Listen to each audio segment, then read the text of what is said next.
Consider the history of a civilization that flows like a river, gathering tributary after tributary along its journey until it becomes a massive, unified force.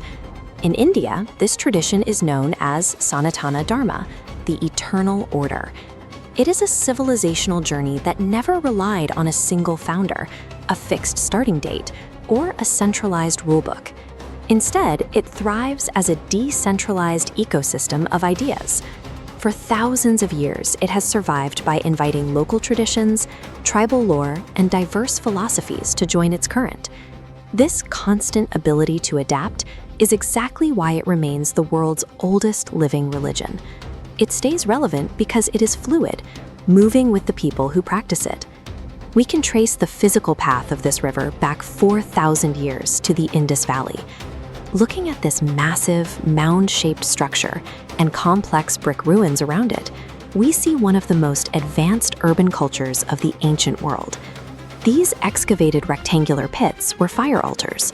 Their presence proves ritual practices in modern Indian homes have existed for millennia. As the population grew and moved, they practiced a process called Sanskritization.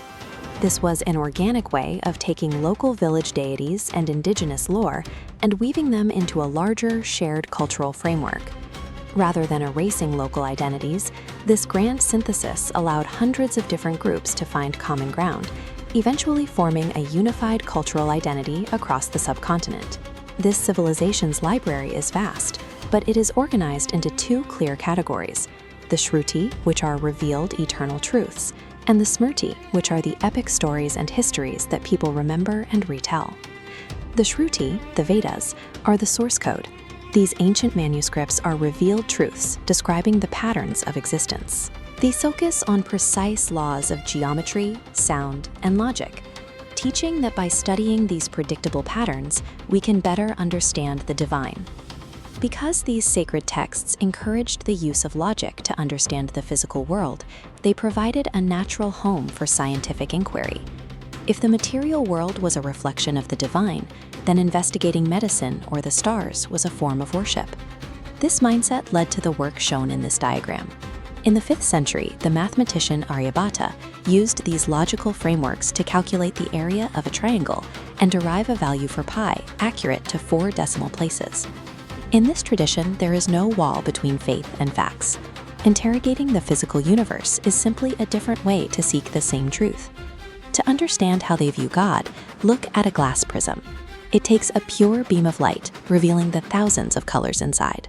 The Vedas express this through a famous insight: truth is one, the wise call it by many names. The logic is that while the ultimate reality might be infinite and hard for the human mind to grasp, it manifests in diverse personal forms.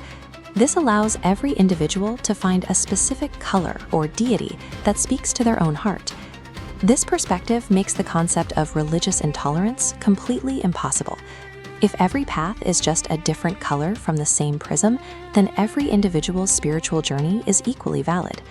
If we accept the idea that the same divine spark exists within every living being, then the lines we draw between ourselves start to disappear. This core logic makes it difficult to justify divisions based on birth or social standing.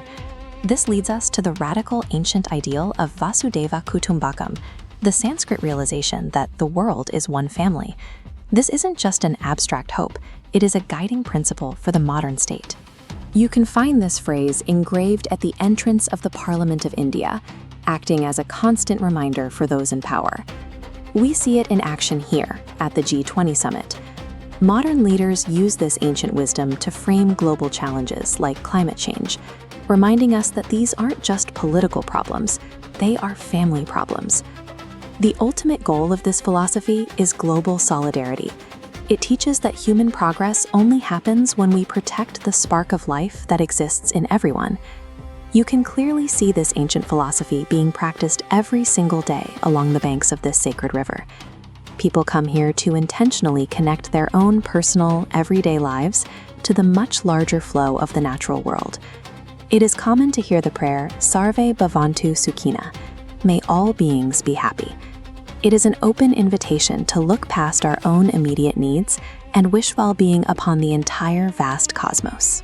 This is the final realization that the individual drop of water and the borderless ocean are, in the end, exactly the same.